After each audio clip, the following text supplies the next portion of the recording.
Hello tout le monde, salut à toi, bienvenue pour cette nouvelle vidéo spéciale lithothérapie. Donc comme je l'avais dit, comme prévu, on va faire des petites vidéos de temps en temps sur des pierres. Donc d'ailleurs tu peux proposer aussi, hein, j'ai déjà eu des propositions, on va y aller. Donc une des propositions que j'ai eues, c'est de parler de la labradorite. Donc aujourd'hui on va parler de celle-là. Donc la jolie labradorite. J'ai pris la plus grosse que j'ai, c'est celle qu'il y a dans la salle de soins.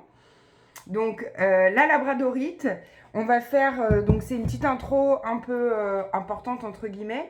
Déjà, je tiens à dire que tout ce que je dis ici, il faut le mettre à ta sauce quelque part, hein. C'est des vertus, on va voir ces vertus sur le plan d'abord physique, psychique, pardon, donc le mental et ensuite physique. En troisième partie, il y aura la partie purification, rechargement de la pierre. Et en fait, c'est à mettre un petit peu à ta sauce parce que ça dépend. Il y a des gens, il y a des effets généraux et il y a des gens, ça va plus avoir d'impact ou moins avoir d'impact sur certaines pierres. Donc, je t'invite vraiment à tester ce qui résonne en toi. Ça, c'est important.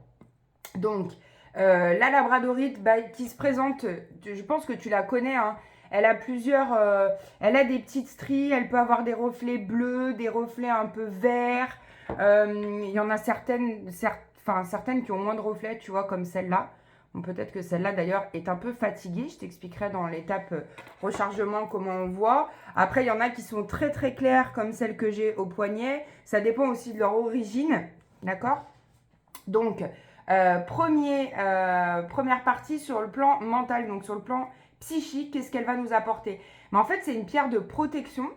C'est une pierre de protection qui est assez douce, je dirais, hein, contrairement à l'obsidienne ou toutes ces pierres un peu noires.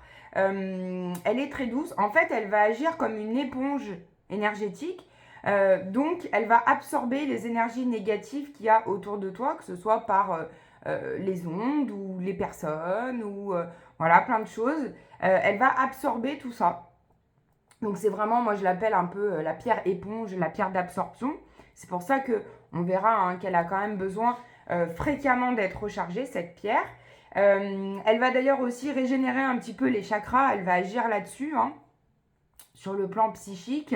Elle va renforcer le magnétisme, parce que c'est une pierre qui fait éponge, donc elle absorbe, vu qu'elle absorbe la négativité, elle va renforcer ton côté un peu magnétique, voilà, tout ce qui est sensibilité. Elle va, pour moi, elle a un impact aussi sur tout ce qui est clairaudience, voyance. Elle va vraiment agir là-dessus, parce que vu qu'elle absorbe toutes les énergies négatives, forcément, elle va renforcer le reste. Elle va un peu décongestionner le mental. Pas comme la sodalite, mais quand même, elle va absorber tout ce qui est négatif, donc elle va laisser place au positif, donc on va pouvoir réceptionner un peu plus facilement. Elle est importante aussi pour la fatigue. Si en fin de journée, on se sent un peu fatigué, même par exemple les gens qui sont dans le milieu de la santé ou du commerce qui croisent beaucoup de monde, je leur conseille souvent d'avoir une labradorite sur eux. Nous les thérapeutes, on en a souvent une dans notre cabinet ou sur nous. Les éponges, un peu les hypersensibles aussi, c'est très bon pour les hypersensibles parce que ça va absorber justement tout ça, tout ce que vous ressentez des autres, ça va absorber. Donc si on est fatigué en fin de journée, on peut la mettre un peu sur soi et elle va absorber aussi cette fatigue, donc elle va régénérer. Ok, donc deuxième point sur le plan plutôt physique, elle va aider pour les migraines, les maux de tête. Elle va vraiment décongestionner tout ça, comme on a dit au début. Elle agit aussi sur les yeux, donc sur les problèmes oculaires. Elle va permettre d'avoir une vision un peu plus claire. Sur les problèmes hormonaux aussi, hein, elle va régénérer les soucis un peu d'hormones, hein, que ce soit féminin ou masculin. Elle agit sur la digestion aussi, donc vous pouvez la mettre près du ventre si vous vous sentez un peu barbouillé, qu'au niveau de la digestion ça va pas très bien, vu qu'elle absorbe un peu les énergies négatives. Elle agit aussi sur la digestion, donc on la met sur le ventre.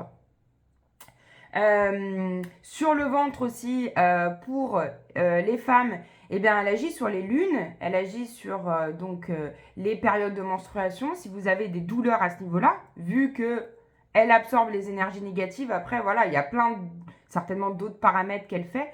Je dis ici les principaux, hein. Voilà. Et elle va aider à réduire la tension artérielle aussi. D'accord? Ça, c'est un point important pour ceux qui ont de la tension. Et donc, dernière partie, pour la purification, eh ben, c'est une pierre qui aime bien l'eau.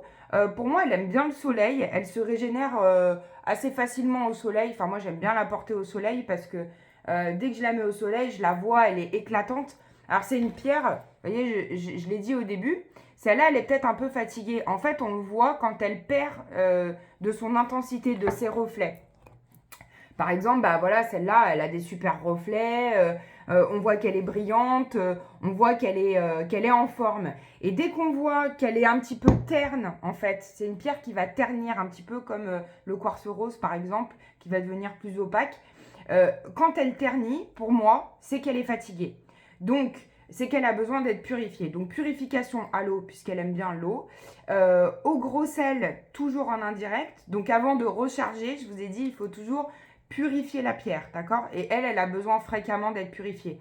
Au gros sel, mais en indirect. Donc, dans une première coupelle, on met du gros sel, en verre, hein, de préférence transparente. Et dans une deuxième coupelle par-dessus, on met les bijoux en labradorite. Donc ça, c'est de la purification. Ça peut être aussi à l'encens. Ça, c'est comme toi, tu le sens aussi.